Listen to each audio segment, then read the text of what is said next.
দুই দিনের টানটান উত্তেজনা আর নাটকীয় প্রতীক্ষার অবসান ঘটিয়ে অবশেষে ঘোষণা হলো জাহাঙ্গীরনগর বিশ্ববিদ্যালয় কেন্দ্রীয় শিক্ষার্থী সংসদ জাকসু নির্বাচনের ফলাফল। ভোট গ্রহণের 2 দিন পর দশম জাকসু নির্বাচনের ফল বিশ্ববিদ্যালয় কর্তৃপক্ষ সিনেট হলরুমে প্রকাশ করে। ঘোষণা অনুযায়ী নতুন ভিপি হয়েছেন আব্দুর রশিদ জিতু। জাকসুর 53 বছরের ইতিহাসে প্রথমবারের মতো 11 সেপ্টেম্বর অনুষ্ঠিত এই নির্বাচনে জিতু বিজয়ী হন। তিনি ছিলেন স্বৈরাচারী আওয়ামী লীগ পতনের আন্দোলনে কেন্দ্রীয় সমন্বয়ক ও গণ অভ্যুত্থান রক্ষা আন্দোলনের আহ্বায়ক। এছাড়া তিনি একসময় ছাত্রলীগের সাথেও যুক্ত ছিলেন। এবারের নির্বাচনে ভিপি পদে প্রতিদ্বন্দ্বিতা করেন মোট 9 জন প্রার্থী, বিভিন্ন রাজনৈতিক দল ও স্বতন্ত্র প্রার্থী মিলিয়ে।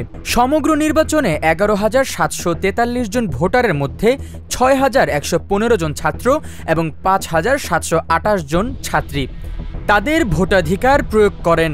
কেন্দ্রীয় সংসদের 25টি পদে প্রতিদ্বন্দ্বিতা করেন 177 জন প্রার্থী, যার মধ্যে পুরুষ ছিল 132 এবং নারী 46 জন।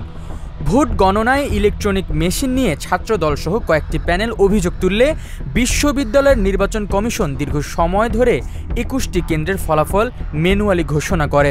21টি পদে প্রার্থী হিসেবে শিবিরের প্যানেল থেকে বিজয় লাভ করলেও ভিপি হিসেবে উঠে এসেছেন আব্দুর রশিদ জিতু। এই নিয়েও চলছে আলোচনা এবং সমালোচনার ঝড়।